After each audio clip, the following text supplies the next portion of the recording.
Hi, in this video we're going to talk about the horizontal slant asymptotes of a rational function.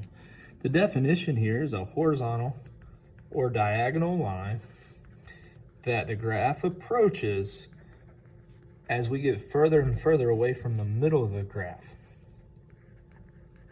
And another way to say that is to say as x goes to infinity or negative infinity. So as we go further and further out, our graph's going to get closer and closer to these asymptotes. How to find it? The long way, we can use longer synthetic division, which is no fun to do over and over again. The asymptote is the quotient without the remainder. We're going to write horizontal slant asymptote as either y equals a number, or if it's a slant asymptote, y equals mx plus b. In our first example, 3x minus 6 over x squared minus 6x plus 8, we're going to divide 3x minus 6 divided by x squared minus 6x plus 8. 3x divided by x squared cannot be done with positive exponents. So if we were to divide this, we would get 0. So y equals 0. In this case, notice the exponent on the bottom is bigger. And that's going to help us with our shortcut later. Anytime the exponent on the bottom is bigger, we're always going to get 0 when we try this division. Negative 3x squared minus 12x, negative 3x squared minus 12x, we can put a plus 0 there, divided by x squared plus 2x plus 0 as a placeholder. If we were going to divide this, negative 3x squared divided by x squared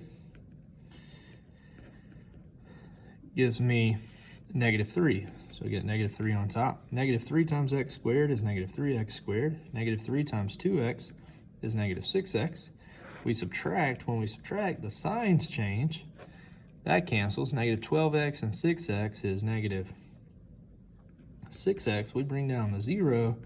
And now if we were to try to divide again, negative 6x divided by x squared will give us negative exponents. So at that point, the negative 6x is the remainder. So y would equal negative 3. Notice in this example that the exponents were the same. And if the exponents are the same, it's very likely that we're just going to get this here as our shortcut. All right, the last example, notice the exponent on top is 1 bigger. So when we do the long division here, 3x squared plus x minus 2, divided by 2x plus 6, let's see what happens. 3x squared divided by 2x. One of the x's cancels, so we get 3 over 2x. 3 over 2x times 2x is 3x squared. 3 over 2x times 6 is 18 over 2, or 9x. We subtract, the signs change, that becomes negative. That becomes negative. X minus 9x is negative 8x, and then we can bring down the negative 2. We would divide negative 8x divided by 2x. The x's cancel. Negative 8 divided by 2 is negative 4. Negative 4 times 2x is negative 8x. Negative 4 times 6 is negative 24. We subtract, the signs change, that cancels. Negative 2 and 24 is 22, and that becomes our remainder at this point. So in this case, we would have a slant asymptote or a diagonal asymptote, and that would be y equals 3 over 2x minus 4.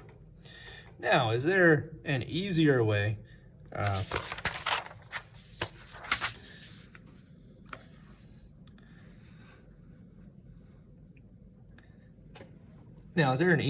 to do these without doing the long division every time?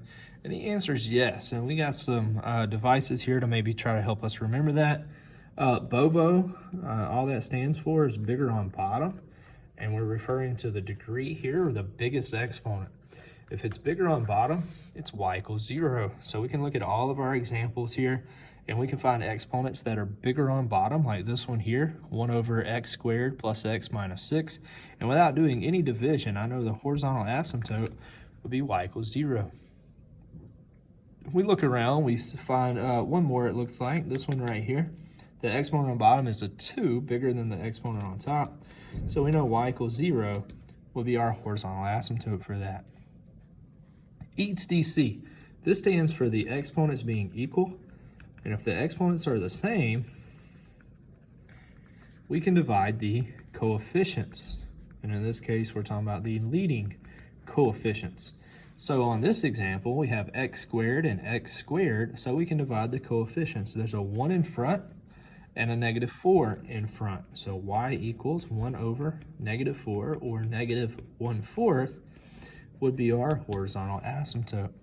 In this case, this example here that I'm pointing at, we see that the exponents are both 2 again, and we can divide the coefficients. There's a 2 on top, there's a 1 bottom, and 2 divided by 2 is 2. So that would be our horizontal asymptote. Again, we didn't have to do any long division there, because we see that if we did the long division, we're always going to get 0 if the exponent's bigger in the bottom, and we're always going to get the coefficients divided by each other if the exponents are, in fact, equal. If the degree is bigger on top, there is no horizontal asymptote. If it's one bigger, it's going to be a slant asymptote, and we can actually find that. So this example here would have no horizontal asymptote. This one down here would also have no horizontal asymptote. But if we do some long division, we could figure out what that asymptote is. X squared minus 2x minus 8 divided by 4x plus 4. X squared divided by 4x is 1/4 x, so that goes on top. 1/4 x times 4x is just x squared. 1/4 x times 4 is just positive x. We subtract, the signs change, that becomes a negative, that becomes a negative. We get negative 2x minus x, which is negative 3x, and we can bring the negative 8 down. And then we divide again, negative 3x divided by 4x, the x's cancel, we get minus 3 over 4. If we were to multiply that all out, we know at that point we would be done. We would only get a remainder left over, so we don't have to divide anymore. So our slant asymptote, y equals 1/4 x minus 3/4. X squared minus 3x plus 0, put that in there for a placeholder, divided by negative 4x minus 4. X squared divided by negative 4x is negative 1/4 x. Negative 1/4 x times negative 4x is x squared. Negative 1/4 x times negative 4 is positive x. We subtract, the signs change. Negative 3x and negative 4x is negative 4x. We can bring down the 0. We divide again, negative 4x divided by negative 4x, which equals 1, so plus 1. And we know if we were to finish the division, we would get the remainder. We don't really care about the remainder right now. So y equals negative 1/4 x plus 1 will be our slant asymptote.